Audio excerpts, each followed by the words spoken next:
नमस्कार दोस्तों, स्वागत है आपका हमारे यूट्यूब चैनल पर। आज हम बात करें बिहार पब्लिक सर्विस कमीशन द्वारा निकाली गई बम्पर भर्ती के बारे में। जी हाँ, बीपीएससी ने अपना 17वां नोटिफिकेशन निकाल दिया है। चलिए बात करते हैं इस वैकेंसी के बारे में विस्तार से। दोस्तों, अगर इसके ऑर्गेनाइजेशन की बात कर लें तो ये है बिहार पब्लिक सर्विस कमीशन यानी बीपीएससी। और एग्ज़ाम की बात की जाए तो ये 7th combined civil service examination है। और जी हाँ, सबसे ज़्यादा ज़रूरी जो है कि इसकी कुल पद कितने हैं, तो ये है 1964। यानी आज तक के सबसे ज़्यादा पदों की भर्ती को अगर हम देख सकते हैं तो ये है। दोस्तों, इस मौके को ना गवाइएगा और ज़रूर से ज़रूर इस फॉर्म को भरिएगा। अगर बात की जाए एप्लीकेशन स्टार्ट होने की तो ये है 28 सितंबर 2024, यानी आज से फॉर्म भरने शुरू हो गए और आज ही फॉर्म भर दीजिएगा। एप्लीकेशन की लास्ट डेट की बात की जाए तो यह है 18 अक्टूबर 2024। अगर इसकी ऑफिशियल वेबसाइट की बात कर ली जाए तो यह है bpsc.bih.nic.in। चलिए जानते हैं भर्ती को विस्तार से। देखिए, वैकेंसी की अगर डिटेल में बात कर ली जाए जिसमें कुल पद 1964 है। चलिए जानते हैं किसमें कितने पद हैं। डेप्यूटी कलेक्टर की बात कर ली जाए यानी अनुमंडल पदाधिकारी 200 पद हैं। डेप्यूटी सुपरिटेंडेंट ऑफ पुलिस वरिष्ठ उप सहायता 136, रेवेन्यू ऑफिसर 287। टैक्स कमिश्नर की बात कर ली जाए यानी राज्य कर आयुक्त 168। रूरल डेवलपमेंट यानी ग्रामीण विकास पदाधिकारी की बात की जाए 393, जो कि काफ़ी अच्छे पद हैं। सप्लाई इंस्पेक्टर की बात कर ली जाए आपूर्ति निरीक्षक की तो 233। ब्लॉक SC/ST वेलफेयर ऑफिसर यानी प्रखंड अनुसूचित जाति एवं जनजाति कल्याण पदाधिकारी की 125 पद हैं, जो कि बहुत ज़्यादा हैं।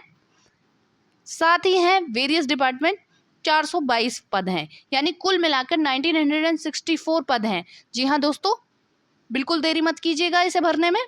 चलिए आगे देखते हैं डिटेल में। पे लेवल की बात कर ली जाए, देखिए अगर पे लेवल की बात कर ली जाए तो डेप्यूटी कलेक्टर की लेवल 9 पे है वेरियस डिपार्टमेंट में। डेप्यूटी सुपरिटेंडेंट ऑफ पुलिस की लेवल 7 पर है।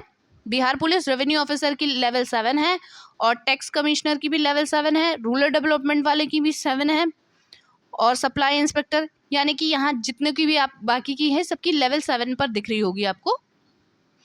चलिए आगे देख लेते हैं एलिजिबिलिटी क्या है। क्वालिफिकेशन की बात कर ली जाए, देखिए अगर क्वालिफिकेशन की बात कर ली जाए तो डेप्यूटी कलेक्टर और अदर एडमिनिस्ट्रेटिव जो पोस्ट होती है उनके अंतर्गत आपको बैचलर डिग्री होना चाहिए किसी भी रिकॉग्नाइज्ड यूनिवर्सिटी से, यानी आपके पास ग्रेजुएशन की डिग्री होनी चाहिए। बात अगर कर ली जाए डेप्यूटी सुपरिटेंडेंट ऑफ पुलिस की तो इसके अंतर्गत आपके पास बैचलर डिग्री होनी चाहिए और विद लॉ डिग्री प्रिफर्ड की जाएगी। बैचलर डिग्री तो है ही, साथ में अगर लॉ डिग्री है तो उसे प्रेफरेंस मिलेगा। रेवेन्यू ऑफिसर की बात कर जाए और टैक्स कमिश्नर की तो बैचलर डिग्री होनी चाहिए आपके पास कॉमर्स में, इकोनॉमिक्स और रिलेटेड फील्ड में।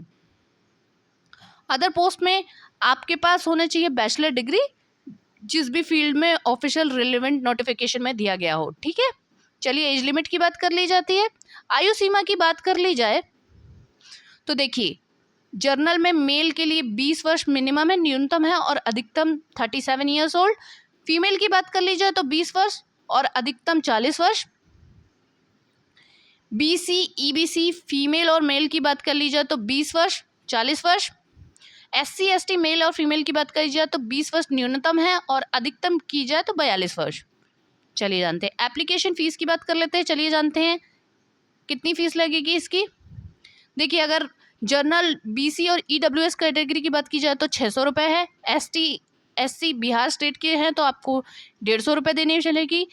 फीमेल कैंडिडेट जो बिहार से हैं उनको भी 150 रुपये देनी पड़ेगी। बाकी जो लड़कियां हैं अदर स्टेट की उनके लिए 600 रुपये ही फीस होगी। साथ ही PWD कैंडिडेट के लिए 150 और अदर स्टेट के जो कैंडिडेट भरेंगे उनके लिए भी फीस 600 रुपये है। चलिए जानते हैं कैसे इसको अप्लाई करना है इस फॉर्म को। देखिए इसके लिए आप इनकी ऑफिशियल वेबसाइट पर जा सकते हैं जो मैंने पहले बताई थी, उस पर क्लिक करके आप BPSC का जो 17वां नोटिफिकेशन है उसके अंतर्गत इस फॉर्म को भरें। साथ ही जितने डॉक्यूमेंट्स लगने हैं आपके एजुकेशनल या professional ID number, registered number, आपकी ईमेल ID वगैरह डालकर पेमेंट करके इसका एक प्रिंट आउट निकाल के फ्यूचर रेफरेंस के लिए रख लें। चलिए जानते हैं सिलेक्शन प्रोसेस कैसे होगा इसका। बात अगर इसके सिलेक्शन प्रोसेस की जाए तो देखिए, प्री की बात कर ली जाए तो ये ऑब्जेक्टिव यानी मल्टीपल चॉइस क्वेश्चन होंगे इसके अंतर्गत, जिसमें कुल क्वेश्चन जो होंगे वो 150 होंगे। और अगर ड्यूरेशन की बात की जाए तो एग्ज़ाम 2 घंटे का होगा और नेगेटिव मार्किंग भी होती है। जी हाँ, अगर आप नेगेटिव मार्किंग के बारे में सोच रहे हैं तो बिल्कुल होती है, बीपीएससी की गाइडलाइंस के हिसाब से। सिलेबस की बात कर लेते हैं, तो सिलेबस के अंतर्गत जनरल स्टडीज़ के सारे topics like current affair, history, geography, general science वगैरह आते हैं। मेंस की बात की जाए तो इसके अंतर्गत डिस्क्रिप्टिव होता है, जिसमें जनरल हिंदी के 100 मार्क्स होते हैं, जो क्वालिफाई पेपर होता है जिसमें मिनिमम 30% मार्क्स तो आपको लाने ही होते हैं। चलिए, बाकी दूसरे की पेपर की बात कर ली जाए, जनरल स्टडीज़ में पहला पेपर जो होगा वो 300 मार्क्स का होगा और दूसरा जनरल स्टडीज़ का जो पेपर होगा वो भी 300 मार्क्स का होगा। और जो ऑप्शनल लेंगे वो 300 मार्क्स का होगा, जो आप बीपीएससी की जो प्रोवाइडेड लिस्ट होगी आप उसमें देख सकते हैं। ड्यूरेशन ऑफ ईच पेपर यानी हर एक पेपर की जो ड्यूरेशन है वो 3 घंटे की होगी। साथ ही इंटरव्यू होगा जिसके मार्क्स 120 है। फाइनल मेरिट इन मेंस के एग्जाम के बेस पर बनेगी, साथ में इंटरव्यू के। चलिए, कुछ इंपॉर्टेंट लिंक्स के बारे में बात कर लेते हैं। जी हाँ दोस्तों, अगर आप इस फॉर्म को भरना चाहते हैं तो मैं इसका लिंक डिस्क्रिप्शन में दे दूंगी। आप हमारे ऑफिशियल वेबसाइट से इसे भर सकते हैं, ठीक है। और अगर आप साथ ही पूरा नोटिफिकेशन या एडवर्टीजमेंट देखना चाहते हैं तो इसका लिंक मैं डिस्क्रिप्शन में डाल दूंगी। साथ ही दोस्तों, अगर आपको हमारा चैनल पसंद आए तो लाइक एंड सब्सक्राइब करें। साथ ही हमारे साथ जुड़ने के लिए आप हमारे टेलीग्राम चैनल और व्हाट्सएप चैनल को ज्वाइन कर सकते हैं। धन्यवाद।